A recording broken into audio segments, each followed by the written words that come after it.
Bonjour à tous et bienvenue sur Parole de plongeur, le podcast des passionnés de plongée. Je m'appelle Christelle et j'ai créé ce podcast pour vous faire partager, au travers d'interviews, les récits passionnants des amoureux de l'océan et de plongée. J'espère que vos écoutes seront remplies de découvertes et d'inspiration. Si vous appréciez ce podcast, n'hésitez pas à laisser 5 étoiles ainsi que vos commentaires pour me dire ce que vous en pensez et comment m'améliorer. Ça me fera super plaisir. Dans cet épisode, je reçois Sandrine Trévaux, ambassadrice d'Ocean Quest France, une association de préservation des coraux. Sandrine est une femme au parcours incroyable. Avant de devenir monitrice de plongée et d'ouvrir son propre centre de plongée à Toulon, elle a fait du parachutisme à haut niveau et enseigné également le parachutisme. Aujourd'hui, c'est de coraux dont elle va nous parler. Elle va nous expliquer les techniques employées pour reconstruire les coraux, voire même déplacer des récifs et comment chacun peut devenir un jardinier de l'océan. J'espère que vous ne serez pas trop dérangés par la mauvaise qualité de l'enregistrement. En temps de confinement, j'essaye de faire comme je peux. Je vous souhaite une bonne écoute.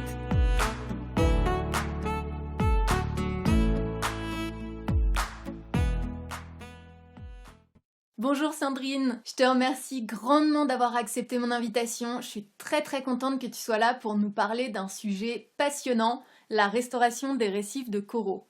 Est-ce que tu peux tout d'abord te présenter et nous présenter Ocean Quest ? Oui, je m'appelle Sandrine Trévaux, je suis monitrice de plongée et depuis 3 ans, je replante des coraux, tout simplement, dans mes périodes creuses. Hors saison, j'ai une saison en métropole qui va de mars à octobre et ensuite j'ai quelques mois de libre pour profiter de ces moments pour faire du bénévolat et j'ai choisi comme association Ocean Quest que j'ai découvert en Asie lors de recherches internet et que je suis allée rencontrer et me former. Alors j'ai vu qu'il y avait pas mal d'associations qui ont pour but de préserver les récifs coralliens, et tant mieux parce que là je pense pas qu'on puisse parler de compétition, l'objectif est que l'océan soit peuplé de coraux en bonne santé, et plus il y a d'assauts, plus il y a de visibilité pour cette cause, et chacun peut donc trouver chaussure à son pied. Donc toi tu as choisi de t'engager pour Ocean Quest, mais j'ai vu qu'il existe d'autres associations telles que Coral Guardian, Coral Gardener, la fondation Coral Restoration. Certaines de ces associations ont des sites en français, d'autres non. Par contre, j'ai noté qu'Ocean Quest a une particularité. Est-ce que tu peux nous dire laquelle ? Oui, tout d'abord, effectivement, comme tu dis si bien, il n'y a pas de compétition dans la conservation. On appelle ça la conservation au niveau international. La conservation, c'est tout ce qui concerne l'écologie et la préservation de la planète. Il y a pas de compétition puisqu'on a tous le même but, c'est montrer aux gens que c'est beau et leur faire aimer ce qu'on fait et leur faire aimer ce qui existe dans l'eau et du coup comme disait Cousteau, on protège ce qu'on aime et donc si les gens aiment les récifs coralliens ils vont avoir envie de les protéger. Oui, on est quelques associations dans le monde, pas très nombreux en France. Je dirais qu'en France on est à peu près les seuls, en tout cas sur ce créneau-là. T'as donné des noms, oui, il y a une des associations, 2 associations qui sont françaises mais qui sont à l'étranger, en Indonésie pour Coral Guardian, Coral Gardener, ils sont à Tahiti, donc c'est pas l'étranger, c'est la France. Mais on n'est pas très nombreux sur ce secteur, mais par contre, on a tous le même but, donc du coup, c'est génial parce que plus on en parle, plus il y a de monde qui est touché. Donc c'est ça le but. On n'est pas sur une entreprise, on est sur des associations, on est sur la restauration. Donc voilà. Alors nous, la grosse différence avec les autres associations, c'est qu'on fait de la restauration sur des supports naturels. C'est ça qui m'a plu, c'est que c'est facile, c'est pas cher, c'est accessible à tout le monde. Parce que quand tu commences à travailler sur du support qui n'est pas naturel, il faut bâtir le support, donc ça a un coût, il faut des sponsors pour ça, il faut utiliser des ressources de la planète aussi pour construire ça, et puis ça revient aussi à mettre des choses dans l'eau qui sont pas forcément, qui n'ont pas grand chose à y faire, même si c'est des supports et que c'est très bien aussi de pouvoir faire pousser du corail sur des supports, parce qu'on en a besoin. Mais nous on a réussi, enfin en tout cas le fondateur d'Ocean Quest, Anwar Abdullah, qui est malaisien, a pu trouver, après beaucoup d'études, il a passé 15 ans avant de trouver cette méthode, trouver une méthode naturelle. Et ça c'est génial parce que c'est facile, et voilà, et on peut le faire partout. Est-ce que tu peux nous expliquer concrètement comment vous faites pour replanter du corail ? Alors c'est simple, on récupère dans l'eau, sous l'eau, dans des récifs coralliens abîmés par les plongeurs ou par les snorkeleurs ou par les gens qui nagent et qui vont marcher sur les coraux, on récupère des petits morceaux cassés. Donc on ne travaille que sur du corail cassé. On ne va pas les prélever du corail dans des colonies qui sont vivantes. D'accord? On récupère du corail cassé, mais vivant. Parce que on remarque très facilement que sur les sites de plongée, en tout cas en Asie par exemple, on a des morceaux de coraux cassés tous les jours et qui sont vivants. Tant qu'ils ont pas, ils ont la tête dans le sable, donc ils vont mourir. Donc nous on récupère, on rescue en fait, on sauve ces coraux, on les récupère. On les met dans des bacs d'eau, on les garde toujours dans l'eau et ensuite on ramasse des morceaux de corail morts, des gros morceaux, ce qu'on appelle du substrat, qui nous permettent de faire le support. Et on lie les deux, c'est-à-dire qu'on va coller le corail sur le support, toujours en étant dans des bacs d'eau bien sûr. On le sort une seconde pour le coller et on le remet dans l'eau. Et ensuite on remet tout ça dans l'eau pour faire pour les laisser pousser. Et on a aussi un petit truc en plus, c'est qu'on rajoute au moment du collage, on rajoute un petit catalyseur maison qui est fait par Anoir et qui va donner un coup de fouet au corail, qui va permettre de à la fois durcir la colle au moment où on le met et de la dissoudre au bout de quelques jours. En gros, au bout de 3 semaines, il n'y a plus de colle, il n'y a plus de catalyseur et on est sur du naturel total. C'est-à-dire que le corail, il aura refait son pied et il va de lui-même adhérer au support. Est-ce que tu pourrais nous dire pourquoi il est important de préserver le corail? Parce que, alors, je vais me faire l'avocat du diable, mais moi, quand je vois une baleine se faire harponner ou un bébé phoque se faire dépecer, ça me touche plus et je pense que les gens, ça les touche plus qu'un coup de palme dans le corail. Ouais, c'est clair, c'est sûr que c'est plus vendeur de dire on protège les baleines et les bébés phoques, mais bon, on n'est pas sur une stratégie de vente, on est sur une stratégie de prise de conscience. Donc du coup, le corail, c'est la base des océans, c'est vieux, beaucoup plus vieux que n'importe quel autre être vivant. Donc du coup, c'est la base de départ, c'est ce qui va créer 90% de l'oxygène dans l'océan. Si on veut faire un parallèle, c'est un peu la forêt amazonienne, quoi. Donc on dit la forêt amazonienne, il faut la protéger parce que ça donne de l'oxygène sur la Terre, mais les coraux donnent de l'oxygène dans la mer, qui va donner de l'oxygène sur la Terre et qui vont pouvoir permettre la subsistance de plein d'espèces. Donc c'est super important aussi. C'est moins visuel, mais une fois qu'on a les mains dedans, c'est très poignant aussi. C'est peut-être pas la même sensation qu'avoir un bébé phoque dans les bras, mais quand on a un bébé corail qu'on vient de planter, qu'on va le poser dans l'eau, franchement, il y a une émotion et tous les gens le vivent, quoi. C'est assez poignant et du coup, c'est là qu'on se rend compte que c'est de l'animal et qu'on est vraiment sur du vivant et que c'est magique, quoi. Et effectivement, comme tu le disais, j'ai lu que si les récifs de coraux venaient à disparaître, ce serait environ 30% de la biodiversité des océans qui disparaîtrait avec. Voilà, c'est bien, on se complète. Moi, je retiens pas les chiffres parce que ça me parle pas vraiment. Mais bon, ouais, c'est vrai que c'est super important. Et puis bon, moi, je suis tombée amoureuse du corail, voilà, parce que je vis sous l'eau une grande partie de ma vie et parce que jusqu'à maintenant, le corail, c'était une toile de fond pour moi. C'était juste le décor. Et puis le reste, qui n'a pas couru après les tortues en étant en plongeur, en se disant faut que je veux voir des tortues, je veux voir des requins, je veux voir des dauphins, je veux voir tout ça. Alors j'ai la chance d'avoir plongé dans tous les océans et d'avoir vu tout ça. Et ça m'a aussi donné un coup de renouveau dans ma façon de plonger parce que maintenant je suis capable de dire à une tortue pousse-toi de là, je suis en train de photographier du corail. Parce qu'elle est en train de manger le corail que je photographie. Donc en fait, ça permet aussi de changer sa vision sous l'eau. Et franchement, même si on n'est jamais blasé, au bout de 30 ans ou 40 ans, 30 ans de plongée, ça donne un renouveau, une autre chose à étudier, à regarder, et c'est super, quoi. Ça m'empêche pas d'adorer les dauphins, les requins et les tortues, mais je veux dire, voilà, c'est autre chose. C'est une autre façon de plonger finalement. On va être plus attentif à la globalité et à l'habitat, à la façon dont tout se passe. On va voir l'interaction entre les coraux, les poissons. Voilà, c'est magique parce que on vit dans le global de l'océan quand on tient compte du corail. Alors que avant, on tenait compte simplement d'une espèce qu'on voulait voir, quoi. Donc du coup, moi je suis jamais déçu quand je plonge. À partir du moment où j'ai une branche de corail qui traîne quelque part, je suis jamais déçu. J'ai toujours des choses à voir. Même si j'ai pas croisé la tortue qu'on m'a vendue dans le club de plongée, quoi. Ça, c'est génial. Donc il existe Ocean Quest Global, mais toi, c'est la branche Ocean Quest France que tu essaies de développer. Est-ce que tu peux nous dire pourquoi? Parce que je suis française, déjà, que j'ai découvert donc Ocean Quest en rencontrant Anouar Abdullah en Malaisie, en Thaïlande. Je me suis formée, j'ai passé des mois avec lui pour me former, et des années même maintenant, parce que ça fait 3-4 ans. Donc tous les hivers, je passe quelques mois avec lui. Et du coup, en fait, on a eu cette idée de continuer l'aventure ensemble, à distance, parce que je peux pas passer ma vie en Asie, parce que ma vie, elle est plutôt sur la France. Du coup, il m'a donné comme mission de développer la France. Il m'a dit, voilà, puisque toi tu vis en France, c'est le 4e pays mondial au niveau des récifs coralliens. Donc, développe la France. En France, il y a plein de récifs coralliens, il y a les Antilles, il y a Mayotte, il il y a la Réunion, il y a la Polynésie. On est en termes de récifs coralliens, on est un énorme pays. Et du coup, pour lui, c'était aussi une occasion d'avoir quelqu'un qui avait envie de s'investir sur cette partie-là du monde, parce que lui, il peut pas être partout. Et du coup, voilà, c'est un petit peu comme ça que ça a démarré. Et puis on s'est pris au jeu. Et puis voilà, on est là aujourd'hui à essayer de développer Ocean Quest en France, de faire des formations et de sensibiliser un maximum de gens en langue française. Alors on a eu du boulot parce qu'il a fallu traduire tous les documents en français. Donc ça m'a pris quelques mois. J'ai passé 4-5 mois sur la traduction du PDF de cours, qui fait 120 pages. Même si je parle anglais couramment, je croyais que ça allait être facile, mais non, c'est un métier. Donc voilà. Et puis j'ai aussi fait des sous-titrages des vidéos de cours. Et donc du coup, c'est beaucoup de travail et on est très fiers de ça parce que c'est un vrai investissement en fait.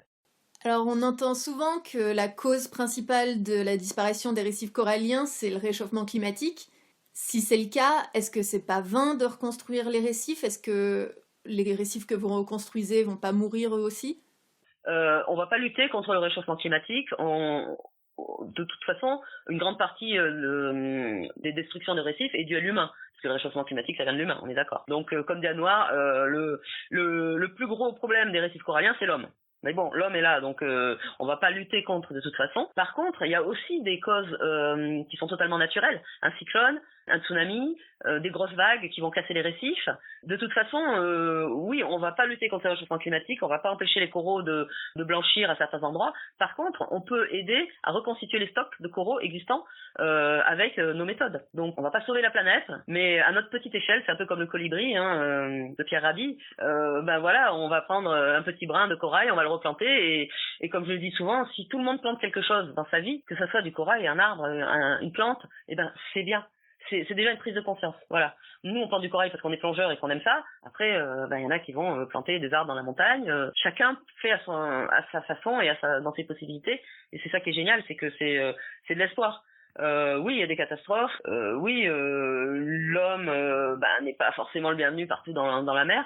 Mais bon, on y est, donc du coup, autant essayer de faire au mieux. Alors j'ai souvent entendu que c'était une catastrophe de casser les coraux parce qu'ils poussent très très lentement, de l'ordre de quelques centimètres par an. Est-ce que ça veut dire qu'il faut attendre des décennies avant de voir les résultats de vos actions ou est-ce que vous pouvez voir des résultats avant ça? Alors, la pousse dépend complètement du type de corail. Il y a des coraux, principalement dans les récifs coralliens tropicaux, qui s'appellent acropora, c'est les coraux en branche qu'on voit un peu partout, qui sont assez fragiles, mais qui poussent très vite. C'est-à-dire qu'un corail cassé, qu'on va recoller et qui va pouvoir...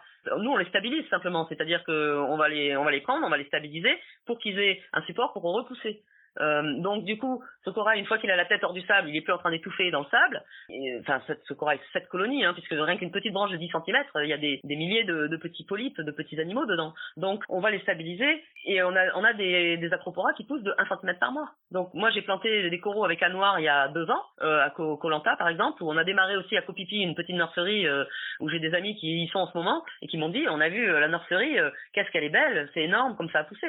Ça pousse très bien. Dans de bonnes conditions, ça pousse très bien. Donc après, c'est sûr que si derrière il y a quelqu'un qui donne un coup de palme ou si il y a une grosse vague qui fait rouler le caillou, enfin le substrat, forcément le corail il va pas tenir. Mais voilà, on essaye de stabiliser tout ça en fait.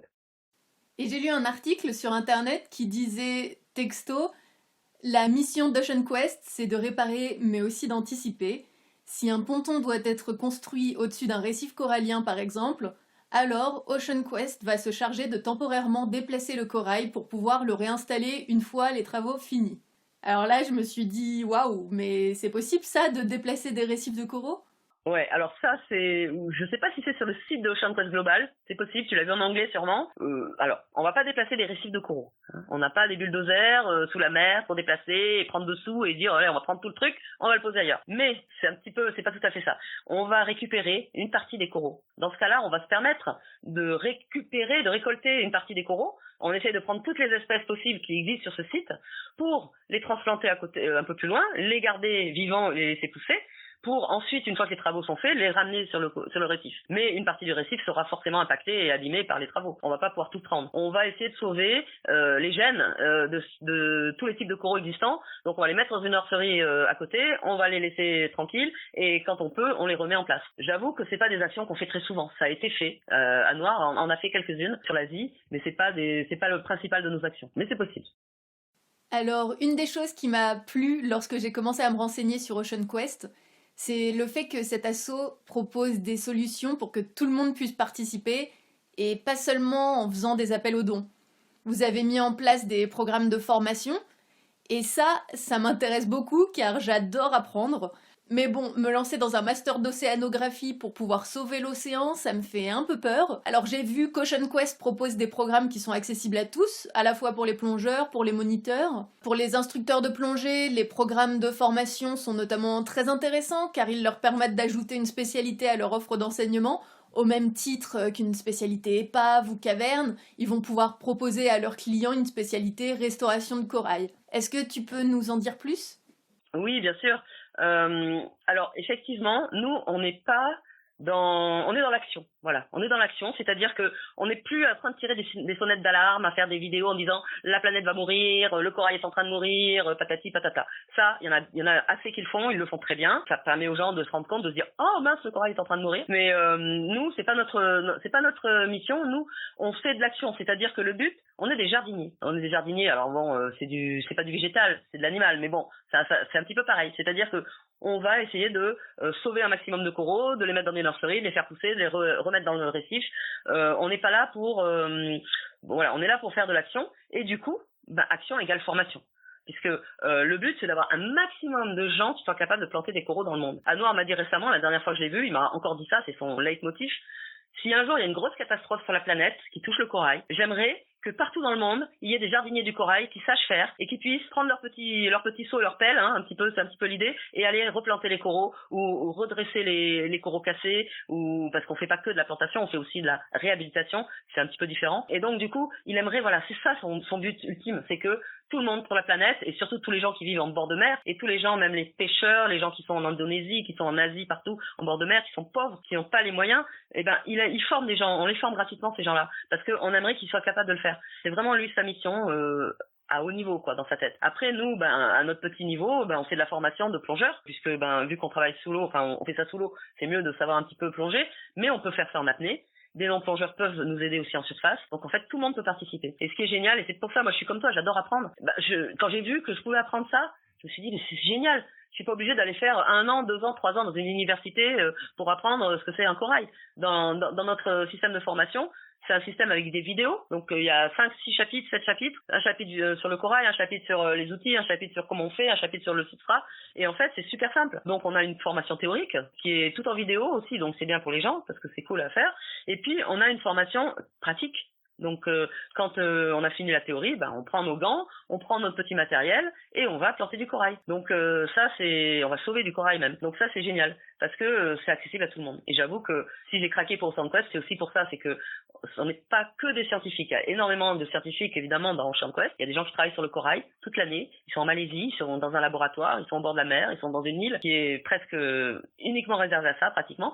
Mais à côté de ça, on a plein de jardiniers, des gens comme toi et moi qui sont capables d'aller donner un coup de main. Et les gens qu'on forme, ils ont la chance, la possibilité aussi de pouvoir aller aider. C'est-à-dire que quand il y a une mission quelque part, ils peuvent y aller. C'est ouvert, c'est justement du vrai volontariat. C'est-à-dire tu sais planter du corail, on a une mission en ce moment à Maya Bay par exemple en Thaïlande, c'est The Beach, c'est quand même l'endroit rêvé où tout le monde rêve d'aller parce qu'on sait jamais si Leonardo DiCaprio y est encore, avec un peu de chance on va le croiser, mais donc il y a énormément de monde, c'est très animé, c'est fermé depuis 2 ans et c'est Ocean Quest qui a été missionné par le gouvernement pour réhabiliter. Donc tous nos volontaires ont l'accès là-bas. Bon évidemment ça se fait pas comme ça, c'est pas j'arrive et j'y vais, mais on a possibilité d'y aller et ça c'est génial parce que on met en pratique ce qu'on a appris.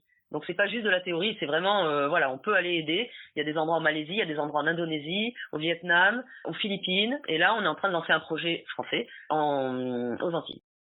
Alors bien sûr, comme toutes les associations, j'ai vu qu'Ocean Quest propose d'adopter un corail. Rassure-moi, ça veut pas dire qu'on peut acheter un corail sans faire des boucles d'oreilles. Non, c'est une façon, c'est de l'adoption ou c'est de la, c'est-à-dire que ce qu'on propose comme plusieurs associations d'ailleurs, forcément, on a besoin de financer nos actions. Donc, plutôt que de demander des dons, comme ça, simplement, donnez-nous de l'argent, s'il vous plaît, on va dire, en échange de votre don, ce qu'on va faire, on va planter un corail pour vous. Le corail, il va être planté à tel endroit, à telle date. Donc, on va envoyer à la personne un certificat d'adoption avec son prénom, avec la photo du corail qu'on aura planté et l'endroit, le point GPS où il se trouve. Alors, faut pas rêver, on va pas pouvoir dire aux gens, on va tous les 6 mois vous envoyer une photo de votre corail parce qu'il est dans un récif, on en plante beaucoup. C'est une action qui va nous aider à un moment donné, mais on va quand même pouvoir envoyer une photo de ce corail-là à la personne en disant voilà, on a planté ça pour toi. Maintenant, tu as une photo, tu as quelque chose, et tu peux dire que tu as sauvé un petit morceau de corail en nous aidant financièrement à planter ce corail. Et on va dire que pour un corail planté, une adoption au prix où on le vend, on va pas en planter qu'un finalement. Hein. On va forcément envoyer une photo à la personne, mais avec cet argent-là, on va pouvoir en planter plus. Donc du coup, on va sauver plus de coraux. Alors je me pose une question, parce que tu dis que toi tu donnes des formations à Toulon, et qu'après la théorie, vous passez à la pratique. Mais j'ai du mal à comprendre sur quoi vous pratiquez. Il y a des coraux à Toulon ? Alors, il n'y a pas de corail tropical à proprement dit, puisqu'on n'est pas on n'est pas du tout dans les récifs coralliens, mais on a un corail en Méditerranée qui nous permet de montrer aux gens comment faire. Voilà, tout simplement. On va pas refaire des récifs coralliens en Méditerranée, en tout cas, c'est pas notre but pour l'instant, mais on va pouvoir montrer la manipulation aux gens. Et ça, c'est l'essentiel. Après, c'est sûr qu'ils auront fait toucher un petit peu, manipuler un petit peu, planter quelques petits morceaux. Après, c'est sûr que s'ils veulent planter du corail, il faudra qu'ils aillent sur les endroits où il y a des récifs coralliens. Si jamais on n'a pas beaucoup d'argent, ou pas le temps, pas l'envie de se former à la reconstruction du corail, est-ce que tu peux nous rappeler encore une fois quels sont les points sur lesquels on devrait tous faire attention quand on plonge ? Oui, c'est vrai qu'on s'adresse à des plongeurs, donc allons-y. Alors, premièrement, apprendre à être bien au niveau de sa stabilisation, apprendre à palmer. C'est tout bête, parce que bon, nous on n'a pas de coraux en Méditerranée spécialement, on va pas en casser toutes les 5 minutes, mais on a des poissons qui font leur nid, on a toujours des choses qu'on risque de déranger sous l'eau, donc ça c'est super important. Ensuite, et tout simplement faire attention à l'eau, on va pas rincer le matériel toutes les 5 minutes, moi chez moi on rince pas le matériel toutes les 5 minutes, on essaye de faire attention, voilà, le matériel qui a pas besoin d'être rincé, il est pas rincé, je vais pas rincer les palmes, je vois pas l'intérêt. On fait attention aux produits qu'on utilise quand on se douche, on coupe l'eau quand on se lave les dents. On fait attention aussi aux crèmes solaires, puisqu'on sait que c'est pas bon pour le corail, mais c'est pas bon non plus le soleil pour les humains, donc il faut arriver à faire un entre-deux. Il y a pas mal d'entreprises qui travaillent là-dessus, et on a rencontré une petite entreprise qui est française, qui est de Biarritz, qui est super, c'est une super entreprise, très sympa, c'est des surfeurs au départ, s'appelle EQ Love, et ils nous soutiennent en nous donnant leur arrondi solidaire, et nous du coup, ce qu'on fait, on essaye de dire aux gens, faites attention, on vend pas de crème solaire, hein, c'est pas notre job,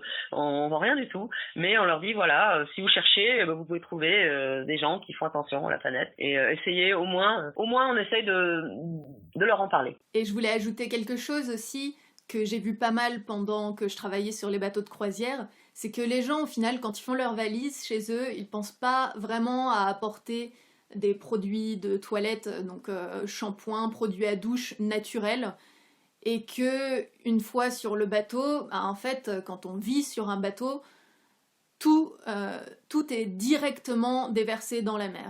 Ouais, c'est clair. Moi, ça me paraît tellement naturel que même pas j'y pense parce que je n'ai que des produits comme ça, même chez moi. Donc, de toute façon, j'utilise très peu de produits, d'ailleurs, parce que l'eau, ça suffit pour se laver, hein. Un savon, tout simple. Bon, on aime bien avoir des odeurs, donc dès qu'il y a une odeur, il y a un parfum, donc il y a un parfum, c'est de synthèse, forcément. Donc, oui, il faut apprendre à être de plus en plus naturel. Et évidemment, toi, tu l'as vécu sur les bateaux de croisière. J'ai aussi travaillé sur des bateaux de croisière. C'était il y a pas mal de temps, donc on était on faisait un petit peu moins attention.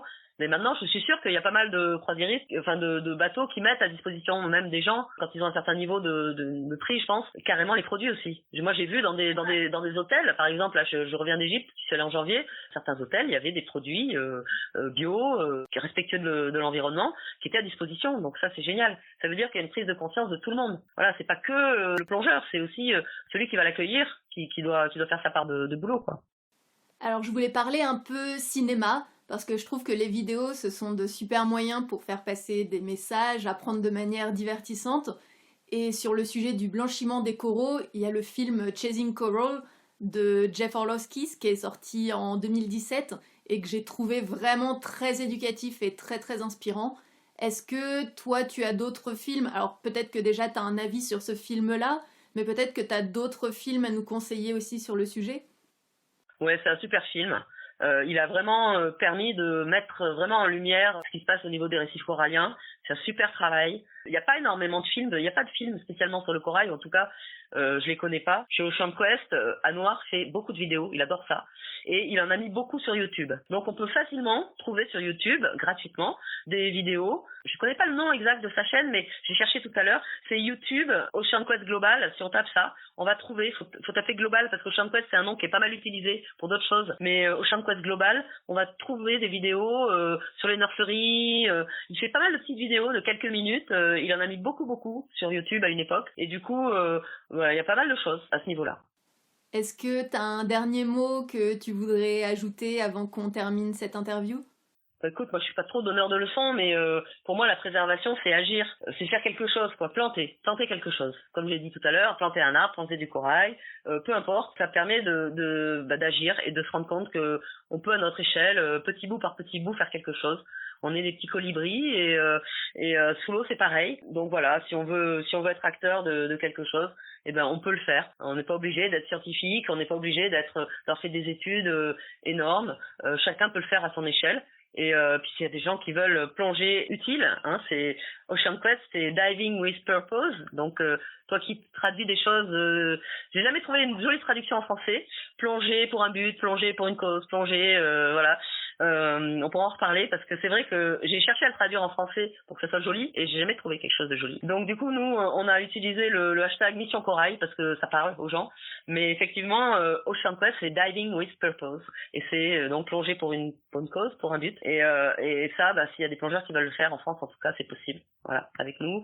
Ou ils peuvent le faire aussi en Asie, partout dans les endroits où il y a Ocean Quest. Il y a beaucoup de Français qui voyagent en Asie et qui sont formés par Ocean Quest Global. Génial. Eh bien, je te remercie vraiment beaucoup d'avoir pris le temps de parler avec moi. C'était vraiment super intéressant.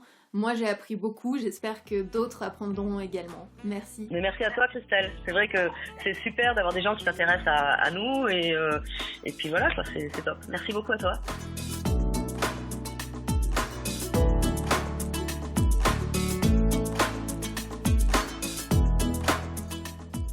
Parole de plongeur, c'est un épisode toutes les 2 semaines, le mardi. Alors pour ne rater aucun épisode, abonnez-vous au podcast et surtout, dites-moi ce que vous en pensez. C'est ça qui va finalement m'aider à améliorer mes interviews. Vous pouvez aussi trouver des photos de mes invités et des informations utiles sur la page Facebook Parole de plongeur et sur le site internet paroledeplongeur.com. Et si vous avez une histoire à raconter, que votre parcours peut inspirer les autres, ou que vous souhaitez que je consacre un épisode sur un sujet en particulier, contactez-moi par mail à info@paroledeplongeur.com. Un grand merci à Frédéric Brault pour l'aide qu'il m'apporte pour la réalisation de ce podcast. Et merci également à Sacha Ende pour avoir composé la musique que vous entendez. À très bientôt!